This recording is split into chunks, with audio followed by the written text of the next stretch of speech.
Awesome. Great. Don't you don't you love technology? Uh, when it works, yes. Yes. I guess that's what's keeping us employed, huh?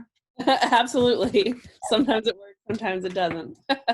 Good morning. It's certainly great to see you. You look beautiful as ever. Thank Um, you very much. so the way this works, I'm going to ask you one simple question, and that is to tell us your name and a little bit about you, and you can share whatever you wish to share.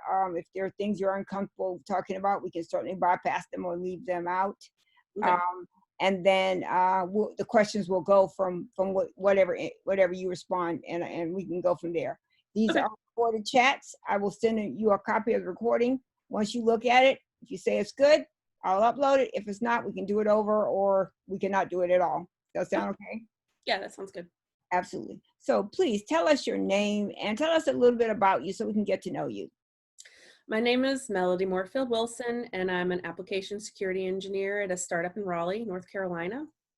I have a very interesting background in technology in both healthcare and fintech, and I live in Chapel Hill, North Carolina. Why do you say your background is interesting? Can you say more about that, or is that Sure. not okay? So I actually have 2 degrees in music and a master's degree in business. So I started out as a classically trained musician, and had always really liked technology, but sort of taught myself how to program and ended up in the industry I'm in today, which I absolutely love. And I think it's really important that folks remember that the path to technology doesn't have to be very direct. That if you have the drive and passion and you're willing to really learn and always learn, because there's always something to learn, that you can absolutely do it as well. Absolutely. I think that's absolutely right. Remember, now I'm going to ask you at another later date, will you teach me how to play the piano? So just remember that. I can try. I don't practice as much as I should, so I'm not as good as I used to be. But for beginners, I'm probably comfortable doing that. Absolutely. Well, thank you very much. Are you married? Yes, I'm married and I have 2 boys, a 10-year-old and a 4-year-old. Um, my husband is an entrepreneur. He owns a restaurant business and probably is going to be expanding since the time of COVID has changed the business plan a little bit. Excellent. And he's got you as his technical support to make sure all the technology works in the restaurant, correct? Yeah, that's right. Yeah. Tell me a little bit about your husband and your son. You know, economically, academically, anything you can share about them and their lives in America. So for those individuals that don't know, my husband's African American and I have 2 biracial children. My husband grew up partially in New York, in near Long Island. And then he and his family moved to North Carolina to be closer to family that also live here in the South. For those of you that don't know, there was a concept of the Great Migration that happened right before and after World War II. So his family moved to New York. They'd all lived in the South previously, and they moved up to New York in the 40s and 50s. So one generation grew up there, and then they came back to North Carolina, where they're from. Yeah. And he has, what can I say about my husband? He's a lovely person. I care deeply for him. But as you can probably imagine, families were a little hesitant for us to get married and have a family at first. One of the things I think people should think about and consider when they maybe fall in love with someone who's of a different race is there's a little bit of time and care you have to take with families to get adjusted. But most of the time, if they're good people, and my family, I believe, are good people, they come around and they absolutely adore him. And my dad calls him all the time and just wants to chat. So he's definitely part of the family. But it was a rough going for our first couple years. Yes, that makes sense. I've heard that a lot about interracial marriages, and not just black and white, but other races, that it takes a while for people to adjust. And then there was a period of time when it was illegal to marry outside of your race. So yes, I do understand this. So let me ask you this: for your biracial children and your Black husband, do you have any fear for their safety and their well-being as they mill about the world and live their best lives? Absolutely. I think about it every day, especially with my husband, who has a little bit darker skin than my children. And obviously the darkness of the skin matters to people for some reason. The darker skinned you are, the more of a threat you seem to be. Mhm. So certainly when my husband goes out and maybe he's a little later than I expect him to be, that's the immediate thought in my head is something's wrong and maybe he's not in a good place or he's not safe or someone pulled him over. Um, yeah, absolutely. Every day it crosses my mind. With my children, um, they are, well, obviously my oldest is still pretty young, so we don't worry too much about him yet. But as soon as he becomes a teenager, it's going to be the same thing. Every single day, it's going to be at the top of my mind. Absolutely. Have you or your husband, and it's probably not correct for your children, but have you ever experienced overt racism? Someone saying, calling you the N word or N lover or any of that kind of stuff. Have you ever experienced that? Oh, yes, absolutely. My husband probably more so than me, but definitely when we were younger and still dating or when we were first married, that's something that is an insult that was hurled at me more than once by usually people that I knew. Um, it is something that my husband has experienced in the past. And I still sort of hear whispers more, not so much overt racism, but when people meet my husband for the first time, the way that they treat me changes almost immediately. It's a That's little hard to pinpoint, but you can definitely tell the room has gotten a little icy. Yeah, yep. It's you always can tell. There's something about the vibe. You're in the room and you're say in a black group and you're the only one there, and then a white person comes into the character of the room or the culture of the room almost immediately changes. Yeah, that's So right. let me ask you a question. So what is an application security analyst? What does that person do?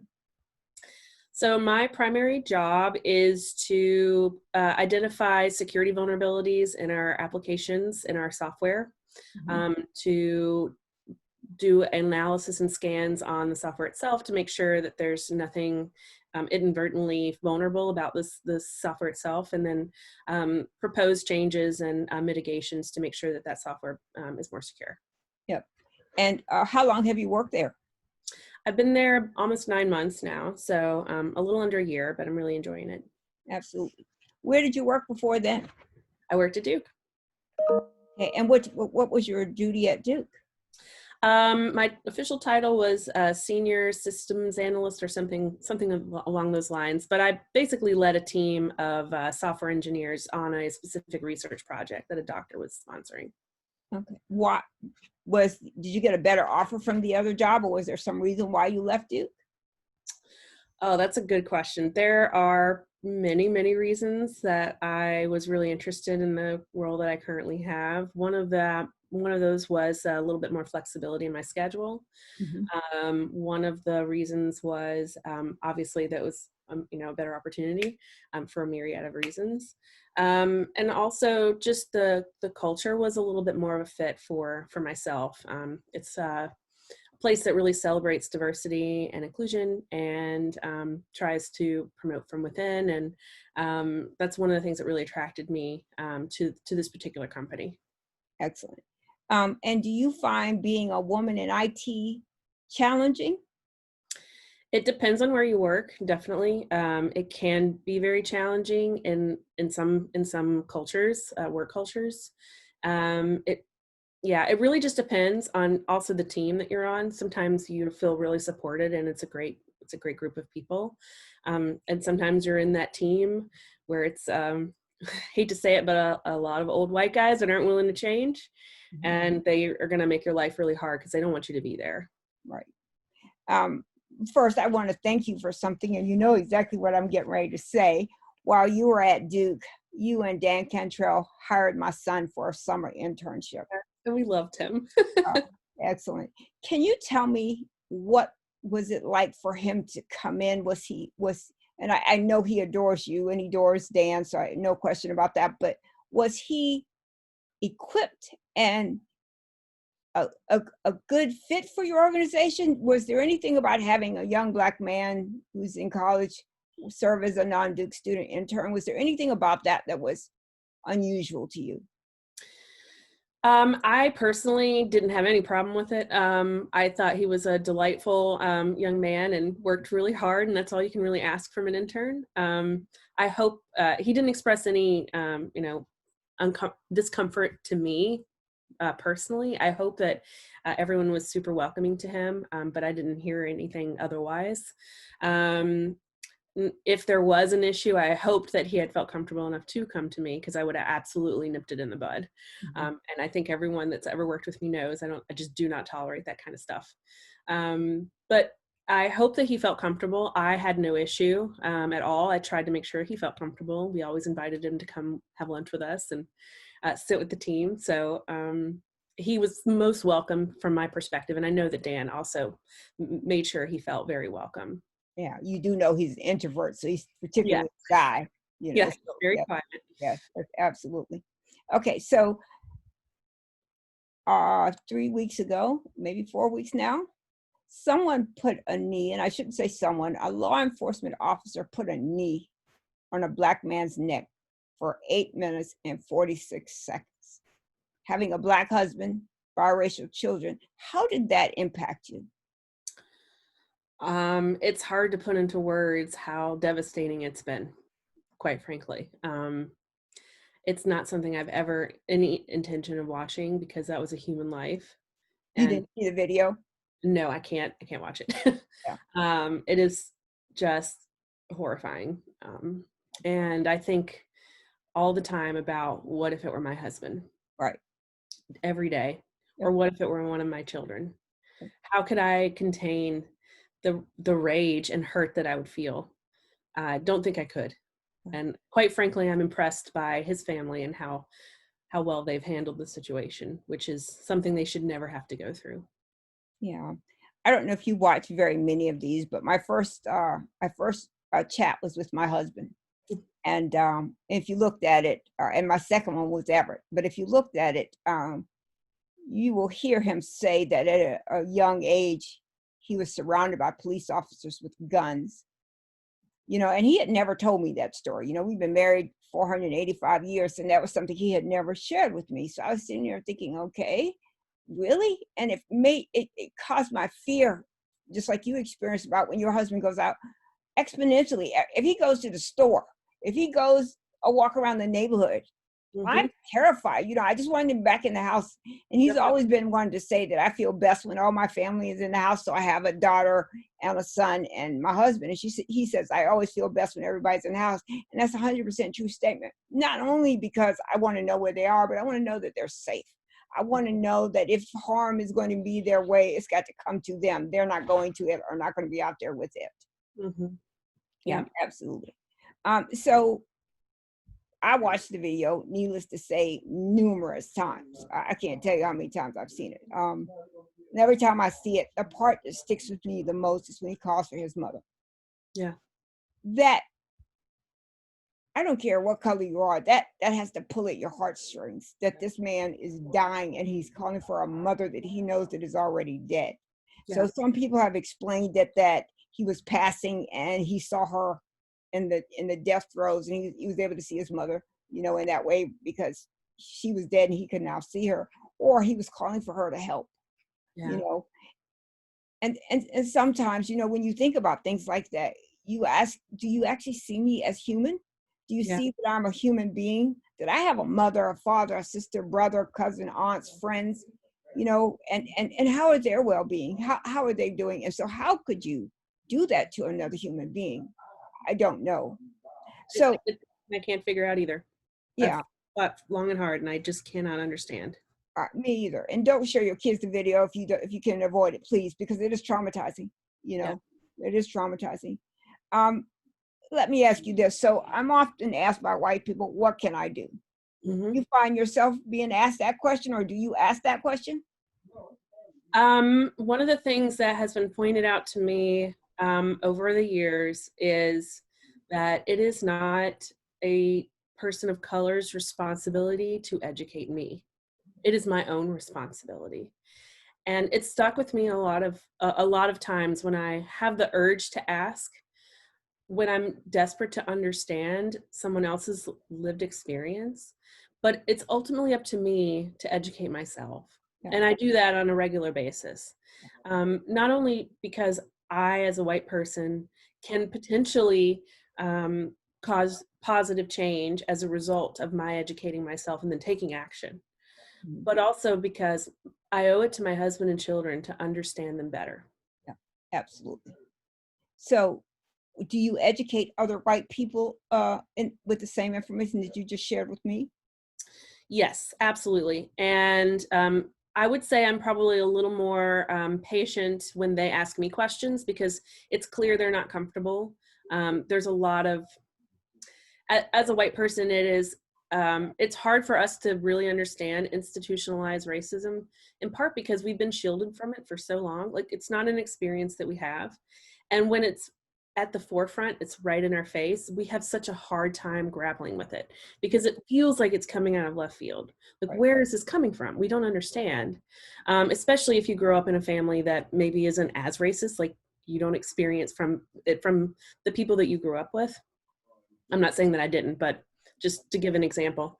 But I try to be patient with them and say, I'm willing to point you in the right direction, but I can't spend 40 hours a week in the office educating you on the things that you need to go and educate yourself on. I can point you in the right direction. I can give you resources.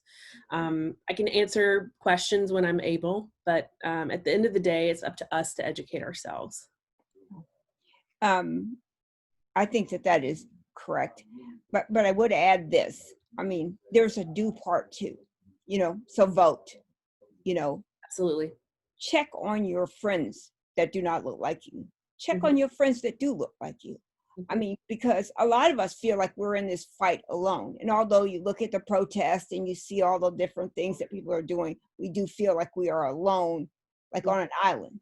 Yeah. And unlike any other ethnicity in America, we're the few that have never wanted to come to America. The first enslaved person did not sign up and say, I want to go through Ellis Island, please bring me to America so I can have a better life. Right. And from 1619 Mhm. to today, we're still struggling with why people don't want us here. What is it that is it we pose a threat? Why is it that we are such a maligned, underserved, underrepresented, underpaid, underappreciated people? Why? I think that it's important that people know that we would still be enslaved if it were not for white people. So we cannot say all white people are racist or all white people are terrible or devils or some of the things I've heard said. Um, but I think that there's a good majority of white people do not care to have Black people with them or around them. Mhm. And so I think that one of the things that I would like to ask all white people to do is do. If you Yeah. could hire a Black person or a brown person who's qualified, hire that person. Yep. If that person is a woman, hire that person. And I'm not telling you to hire them just because. Make Yeah. sure they're qualified to do the job, because if they don't, they hurt you. Mhm. So don't hire someone just because. Hire them because they are qualified, but do not dismiss them because their name is Shaniqua or they've got a Black sounding name or something, or a brown sounding name. Make sure that they're there. I Yeah. think I may have told you this time ago. When you're interviewing for positions, all of your positions, bring your newest, least experienced person into the interview process. Mhm. Get people from all levels, all races, ethnicity into the process, because what you'll find is you will develop a diverse team.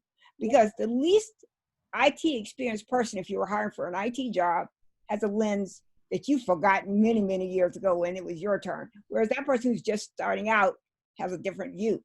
Or Yeah. someone from the uh, finance office has a view. And so I think that those are the kind of things that we should be encouraging people to do. And I think we should look carefully at why there are so many predominantly white males in positions, and Mhm. not to go with the thought that, well, we can't find qualified Black people, because I think that's a disservice, Yep. because we can find qualified Black people to do these jobs, and brown people. So those are kind of things I would just add to your current work. I think that's wonderful what you're doing, and you've always been such a wonderful, generous, and such a welcoming and warm-hearted person. So I'm so glad I count you among my community. although I don't get to see you anymore, which is a bit sad, but Okay, soon. I appreciate What? that very much. Okay, so we have about 10 minutes. I want to ask one more question, and then I'm going to leave the floor to you to say whatever you want to say. What are your thoughts about guns? Mm. I have some mixed feelings about them, if I'm being 100% honest. I grew up in a family where guns were tools. They Mhm. were to be used for, hopefully never for self-defense, but certainly they were in the home. But mostly for more as a sports type of thing. We would Mhm. go out and shoot tin cans and stuff like that. um, Sometimes we had friends who were hunters, but that was something my dad felt very strongly against. So we did not hunt, and I've never hunted. Um, However, um, obviously guns are used to hurt people, um, aside from self-defense. Mhm. So I actually have a really conflicted belief on them because I think that just like anything else, they can be used for good or they can be used for harm. Mhm. And I really think the problem with guns are the people that are holding them and their intent. Mhm. So my view on it is if we are to uphold the Second Amendment in this country, we have to have a completely different relationship with guns. They should be seen and viewed as tools, and that's it. Mhm. Yeah, I agree with you completely.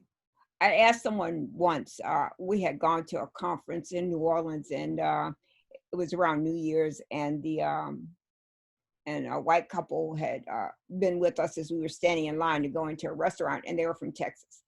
And I think it was, I don't know what the bowl is called in the that happens before the first of the year, but whatever the bowl was called, and it was in New Orleans. And so the couple sat next to us, and we had a wonderful chat. And one of the things I was able to talk to him about was guns, you know. And so I asked him, I mean, you know, like, why are people so fervent about guns? And he said, you know, first, because, you know, we always want to know we can protect ourselves and our family, you know. Right.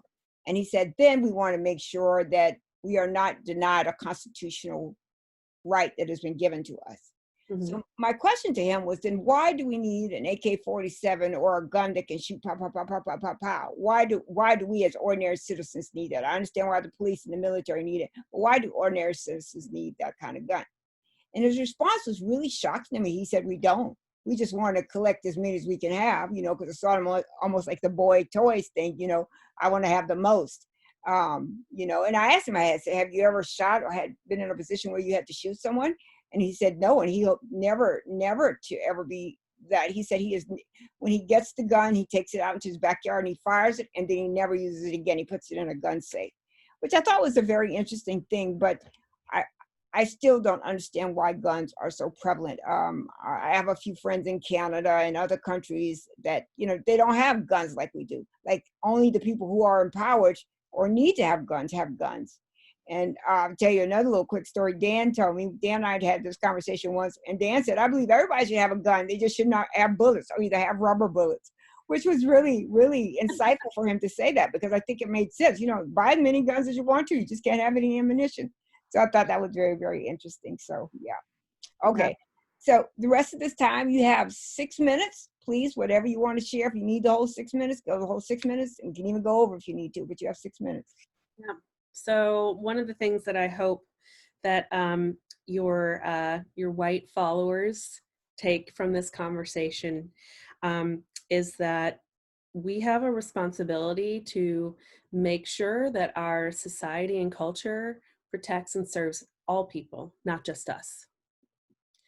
And if we aren't doing that, then we're failing to be responsible, upright citizens of this culture and this world. So that uncomfortableness that we're feeling right now, maybe a little bit of guilt, it's well deserved. And we need to sit with that for a minute and think about what we should be doing instead of speaking. It's nice to send thoughts and prayers, okay, but we put this legislature, these people that are supposed to represent all of us, in power, and they do not represent all of us. So therefore, It is our responsibility to do something about it. And I hope that your white followers listen to another white person telling them it's time for us to live up to our name. Absolutely. Absolutely. Beautifully said. Beautifully, beautifully said. And I think that means vote. It means Yes. vote. It means advocate for someone, write letters of recommendation for people, help people where you can. I mean, I don't know if you've seen the news in Durham, but we had one of the housing projects. All the families had to move out because there was carbon dioxide, coming into their homes. You have Flint, Michigan, where the water is polluted, you Yeah. know. And so, in addition to killing Black people for various reasons, there are a lot of other things that are going on. You know, I'm sure when you and your husband sit down to write your will, you're going to leave a legacy for your children. We may not be able to do that because we don't have enough to leave a legacy, Yeah. so we don't. So I think what you say is so, so powerful, Melanie. And it just makes me even more proud to be your friend and to be with you and to speak with you and spend time with you. It really is. And please stay in touch. And Well, Everett always needs a job. And so he's fortunately staying home for the summer and for the fall, so he doesn't have to go to school because of his health. But, if you have an internship for a student, please hire Everett. Dan said that right now Duke is having a hiring freeze, so I, Dan's not able to bring him back, and he really needs to because according to what he's told me, he's lost several staff members and almost all of his students. So he needs someone. But right now, I just want Everett to stay in the IT world and get an understanding of what it is and what can go from there. So if you do need an intern, please consider Everett. I will, I will. Absolutely. Thank you, darling. Stay Thank safe. And you. as soon as this video is converted, I'll send you a copy and you can let me know if I can upload it or we need to do it over or something else. Okay. Thank Bye. you. Bye.